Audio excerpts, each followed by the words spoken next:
वो tip tip tip की आवाज उसके बिस्तर से आ रही थी, लेकिन बिस्तर पूरी तरीके से खाली था। अर्जुन की नींद उस आवाज से टूटती है, एक ऐसी आवाज जो उसके कमरे के अंदर से आ रही थी, धीमी, लगातार और बिल्कुल साफ। पानी की बूंदों के टपकने की आवाज, टिप टिप टिप। उसने आंखें मली। आधी रात के 2 बजे थे। कमरा घने अंधेरों में डूबा हुआ था। बाहर बारिश तो बहुत पहले थम चुकी थी। फिर यह आवाज कहाँ से आ रही थी? शायद बाथरूम की नल खुली रह गई है, उसने सोचा। घबराहट के साथ उसने बेड लाइट लैंप चलाई।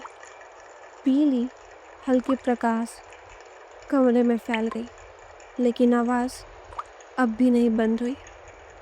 Tip tip tip.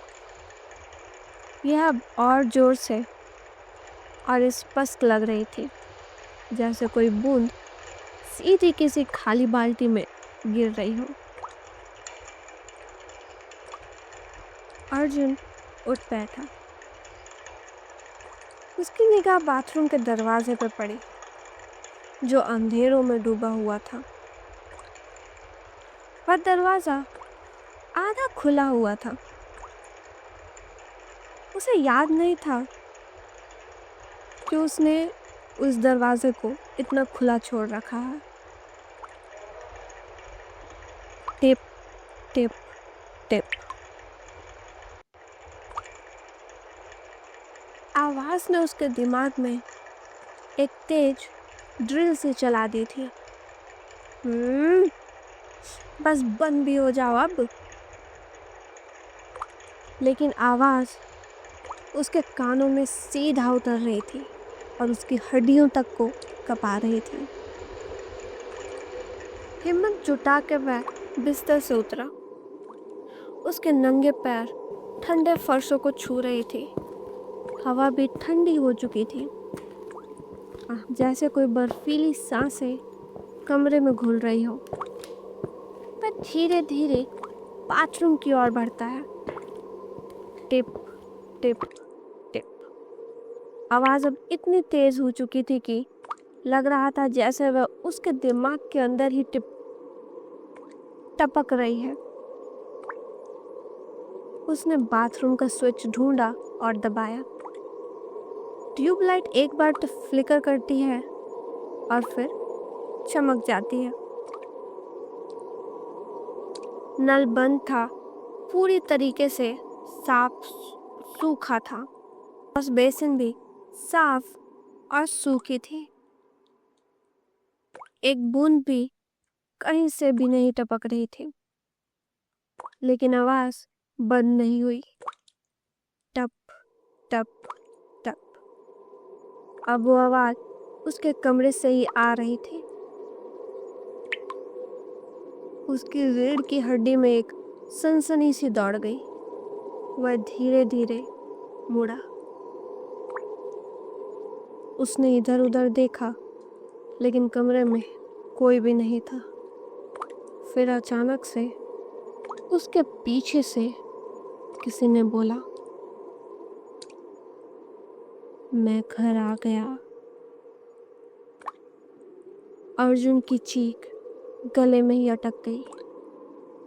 वह पीछे हटने लगा, लेकिन उसके पैर किसी चिपचिपे ठंडी चीज से टकराए। उसने नीचे देखा।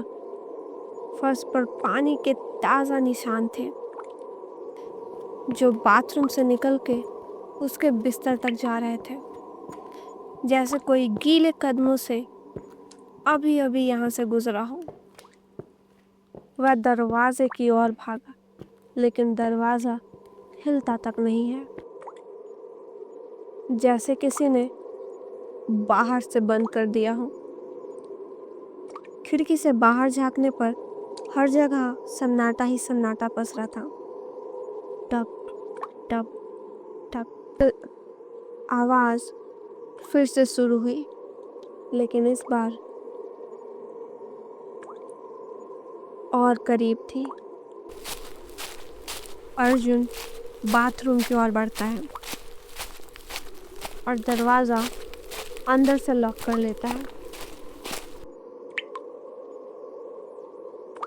उसकी सांसें ऐसे चल रही थी मानो वो अभी अभी कहीं से दौड़ के आया हो। फिर अचानक सब कुछ शांत हो गया। कोई टप टप टप की आवाज नहीं, कोई ठंडी सांसें नहीं, कोई ठंडी हवाएं नहीं, सब कुछ बिल्कुल शांत। सुबह हुई। सूरज की किरणें कमरों में आ रही थी। सब कुछ सूखा था, सब कुछ सामान्य था। बिस्तर बना हुआ था, कोई पैरों के निशान नहीं, कोई आवाज नहीं। अर्जुन ने सोचा शायद ये सपना था और वो बाथरूम में चला गया। लेकिन जब अर्जुन ने बाथरूम के शीशे में अपना चेहरा देखा तो वह जम के रह गया। आईने में उसकी अपनी आंखों के पीछे एक और जोड़ी आंखें थी, ठंडी, निर्जीव और पूरी तरह से काली।